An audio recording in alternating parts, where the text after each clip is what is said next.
Hi guys, today our topic is cardiac cycle. So, what is cardiac cycle? Cardiac cycle basically means events that happens in the heart from one heartbeat to the next heart. Okay. So, this one heartbeat to the next heartbeat cycle repeatedly continues. So, it's a cycle. So, we can calculate the duration of a cardiac cycle. So for that, we have to divide one cycle from the heart rate. We usually assume that the heart rate is about 72 beats per minute. So we divide 1 from 72. So the duration of each cardiac cycle is about 0.8 seconds. It's a very small number. So according to this equation, when the heart rate increases, the length of the cardiac cycle is decreases. If the heart rate is decreases, length of the cardiac cycle is increases. Okay. So when we talk about cardiac cycle, we have to talk about contraction and relaxation of heart muscles. So what is that? So basically, contraction is contraction phase is called systole and the relaxation phase is called diastole. And both of these processes happen in both atria and ventricles. And there is atrial systole, atrial diastole, and also there is ventricular systole and ventricular diastole. But when we study, we usually mention systole and diastole. So what do we mention from that? Usually when we not specifically mention whether it is happening in atria and ventricle, if we just say systole, we usually assume that it is ventricular systole. If we say diastole, we usually assume that it is ventricular diastole. Okay, so you need to know systole is the contraction of heart muscles and diastole is the relaxation of heart muscles. So basically these two can happen in atria and ventricles. Okay.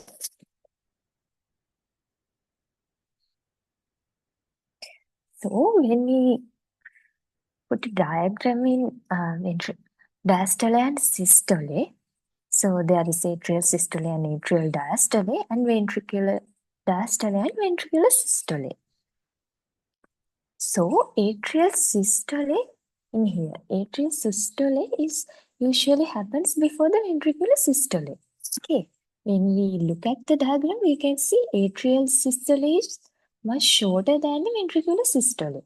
So when we talk about the time, atrial systole is usually take around 0.1 second and the rest of 0.7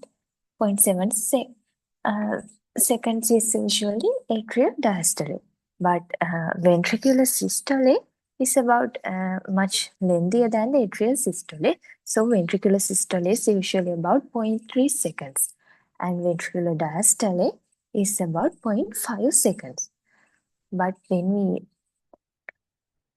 think about this length of the systole and diastole, we got to understand that each of atria and ventricle, diastole is much more lengthier than the systole. Okay.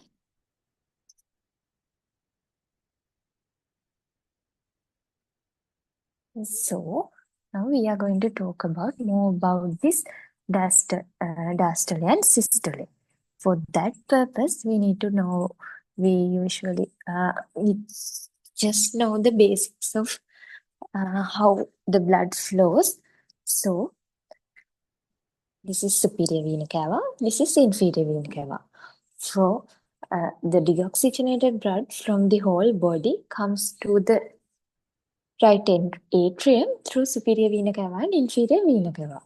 But the oxygenated blood from the lungs come to the left atria through pulmonary veins.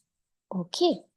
And from right From left ventricle, emerge the aorta and it supplies the oxygenated blood to the whole body. And in right ventricle emerges the pulmonary artery. So it supplies the deoxygenated blood to the lungs. Okay.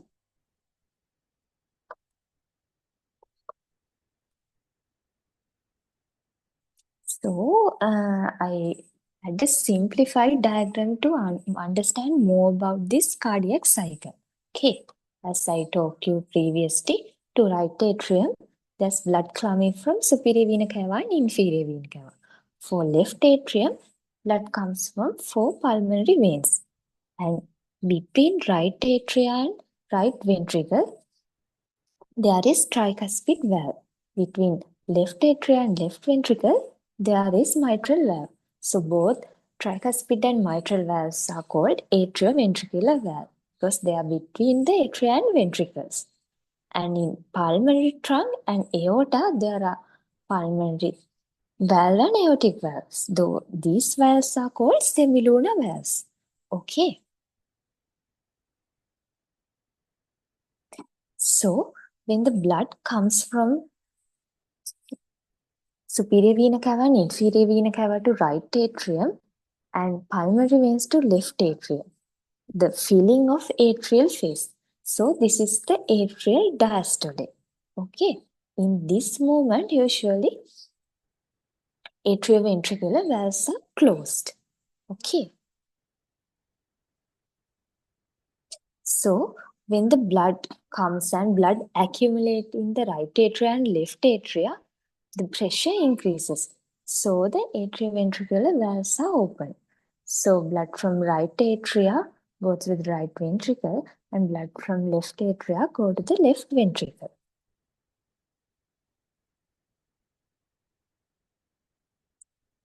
So after that filling of the blood from right atria and left atria, the atrioventricular valves closes. So the blood is accumulated in right ventricle and left ventricles. So when this blood accumulates and the pressure increases, the semilunar valves will get open. So blood from right ventricle go through the pulmonary trunk to the lungs, and blood from the ventricle emerge goes to the aorta and it will go to the whole body. So this is called ventricular systole. In ventricular systole, there is a isovolumetric contraction. It means these valves are closed. So there is no net increase in the volume. As it is a closed compartment, when there is contraction and the volume does not change. So it is called isovolumetric contraction. Okay, there is no change in pressure. There is no change in volume, but the pressure increases. When the pressure increases in right ventricle more than the pulmonary trunk, the pulmonary valve get open. And the left ventricular pressure is increased more than aorta, at that moment, aortic valve get opened. Okay. So when the ventricular systole, there is isovolumetric contraction. Then after the contraction, there is rapid ejection. Okay, because due to the high pressure, there is rapid ejection. When the blood goes, then it become the slow ejection.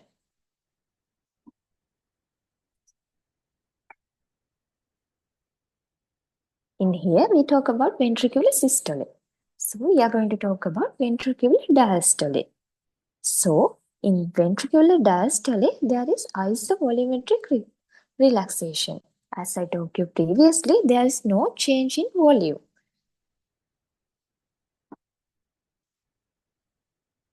But there is a change in pressure. Okay.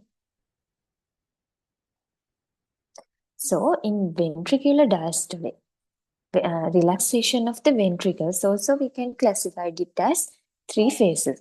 So, first one is isovolumetric relaxation. Second one is rapid filling, and third one is slow filling. Slow filling also we call it as diastasis. Okay.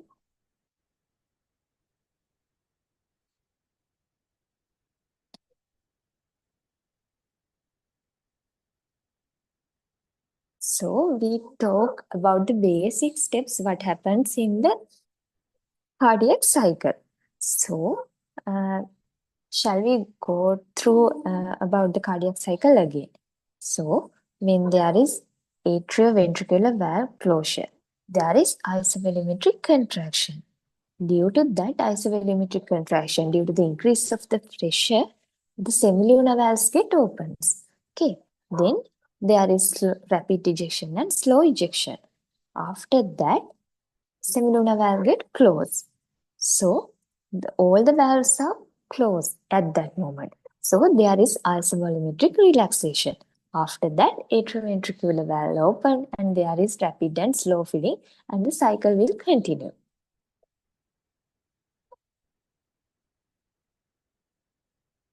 So that's the same thing we talked about in previous slide.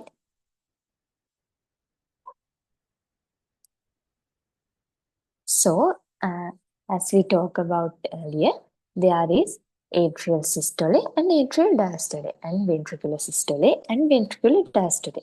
Those all four combine with each other and form the cardiac cycle. Okay. So, this atrial systole, atrial diastole, ventricular systole, ventricular diastole all happens between two heartbeats. Just a small diagram to remember when their valve open and valve closes. When there is isovolumetric contraction, when the atrioventricular valve closes, there is isovolumetric contraction. Due to that, semilunar valves get open. When the semilunar valve get closed, there is isovolumetric relaxation, and that after that, atrioventricular valves get open.